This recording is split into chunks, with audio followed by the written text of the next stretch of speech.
Hello class 4 subject है बच्चों आपका हिंदी फर्स्ट। और इसमें आपका लेसन नंबर 7 दान का हिसाब, ये कंटिन्यू है। अभी इसके क्वेश्चन आंसर हो रहे हैं और इसमें देखिए आज आपको क्वेश्चन आंसर करवाएंगे।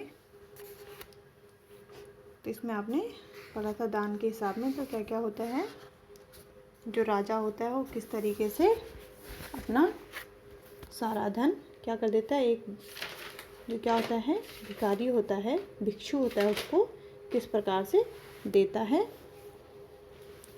और कितना कितना वो उससे भिक्षा में लेता है। ठीक है ना। तो आगे बढ़ते हैं क्वेश्चन आंसर की तरफ। इसमें देखिए कहानी से क नंबर पे है, राजा किसी को भी दान क्यों नहीं देना चाहता था। आपको पता था ना कि राज्य में क्या हो गया था, अकाल पड़ गया था। ठीक है ना। और किसी के पास खाने को कुछ नहीं था, लेकिन राजा दान देने को तैयार नहीं था। तो क्यों नहीं था राजा दान देने को तैयार?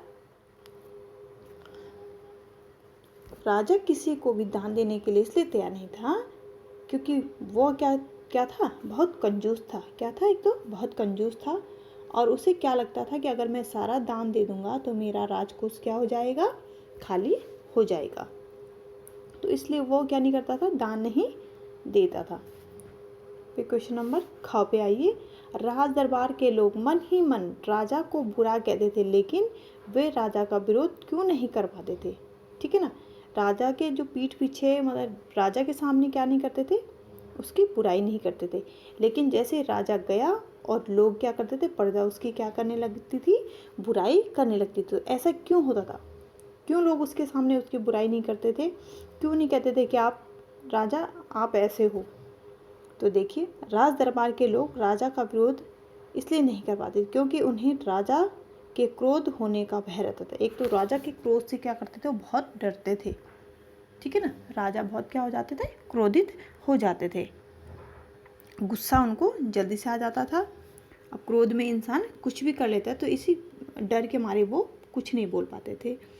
वे सोचते थे कि अगर क्या हो गया, राजा का विरोध करेंगे तो राजा उन्हें दंड देगा। अगर हमने राजा का क्या किया, विरोध कर दिया, अगर राजा के बारे में कुछ बोल दिया उनके सामने, तो राजा क्या करेंगे, उसको दंड देंगे। तो इसी डर के मारे कोई उनके सामने उनकी बात नहीं करता था। अगला क्वेश्चन देखिए, ग है, राज्यसभा में सज्जन और विद्वान लोग क्यों नहीं जाते थे। ठीक है ना। आपने देखा था वहाँ पे कोई भी सज्जन और विद्वान लोग नहीं जाते थे। तो क्यों नहीं जाते थे? तो राज्यसभा में सज्जन और विद्वान लोग इसे नहीं जाते थे क्योंकि एक तो वहाँ पे सज्जनों का और विद्वानों का क्या नहीं होता था, सत्कार नहीं होता था। ठीक है ना। राजा बिल्कुल भी उनका सत्कार नहीं करते थे, इसलिए वे राज्यसभा में नहीं जाते थे। अगला देखिए, सन्यासी ने सीधे सीधे शब्दों में भिक्षा क्यों नहीं मांग ली। ठीक है। सन्यासी, पता है ना आपको, एक सन्यासी आया था, तो उसने क्या कहा था कि मैं क्या करूँगा, किस तरीके से दान लूँगा। तो पहले दिन उसने क्या बोला, मुझे पहले दिन 1 रुपये चाहिए, और ऐसे ऐसे करके वो बढ़ाता जाएगा। ठीक है ना। दूसरे दिन 2 रुपये, तीसरे दिन 4 रुपये, इसी तरीके से वो करता जाएगा। ठीक है ना। तो सन्यासी ने सीधे सीधे शब्दों में भिक्षा क्यों नहीं मांग ली। तो सीधे सीधे उसने कितनी, उसको चाहिए थी 10,48,575 रुपये उन्होंने उसके दान में जाने थे, लेकिन उसने एकदम से सीधे सीधे उनसे भिक्षा नहीं मांगी। तो क्यों नहीं मांगी? सन्यासी ने सीधे सीधे शब्दों में भिक्षा इसलिए नहीं मांगी क्योंकि वह जानता था, क्या जानता था, राजा बहुत कंजूस है। क्या था, राजा बहुत कंजूस है और एक बार में वह बड़ी रकम नहीं दे सकता। जब प्रजा उससे 10,000 रुपये मांग रही थी तो उसने देने से इनकार कर दिया, तो वो 10 लाख कहाँ से देगा। जब 10,000 वो राजा नहीं दे सकता तो वही राजा 10 लाख कहाँ से देगा। तो इसलिए उसने भिक्षा में सीधे सीधे बड़ी रकम नहीं मांगी। अगला देखिए, लास्ट क्वेश्चन है, गाँव राजा को सन्यासी के आगे गिड़गिड़ाने की जरूरत क्यों पड़ी। ठीक है ना। राजा किसी के आगे गिड़गिड़ाता नहीं था ना, तो सन्यासी के आगे उसको गिड़गिड़ाना, जो भिक्षु था उसके आगे उसको गिड़गिड़ाना पड़ा। क्यों गिड़गिड़ाना पड़ा? देखो, सन्यासी को भिक्षा देते देते राजकोष खाली होता जा रहा था, ठीक है ना, क्योंकि उसने वचन दे दिया था कि मैं तुम्हें क्या करूँगा, भिक्षा दूंगा, जिस तरीके से तुम चाहते हो उस तरीके से मैं भिक्षा दूंगा। लेकिन राजा को पता नहीं था क्या होने वाला है। अतः राजकोष को बचाने के लिए राजा को सन्यासी के आगे गिड़गिड़ाना पड़ा, क्योंकि उसका राजकोष क्या होने वाला था, सारा खाली होने वाला था।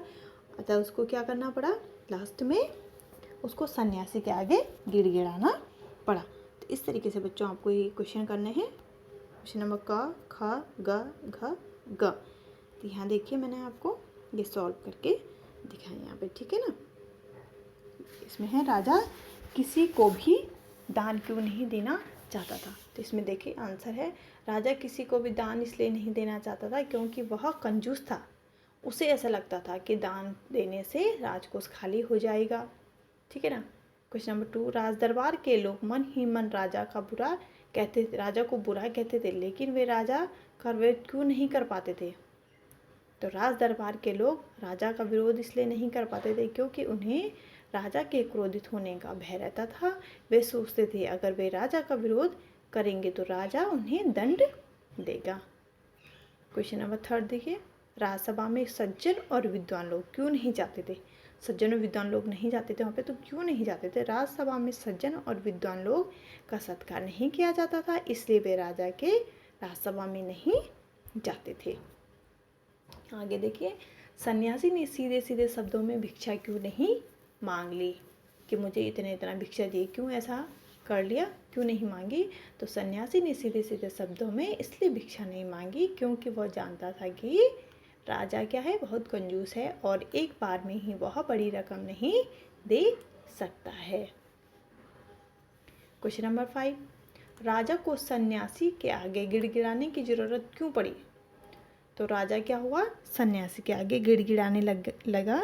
तो क्यों गिड़गिड़ाने लगा, क्योंकि देखो राजा भिक्षा देते देते उसका राजकोष क्या हो रहा था, खाली होता जा रहा था। अतः उसको लास्ट में क्या करना पड़ा, सन्यासी के आगे गिड़गिड़ाना पड़ा। तो इस तरीके से आपने क्वेश्चन आंसर करने हैं।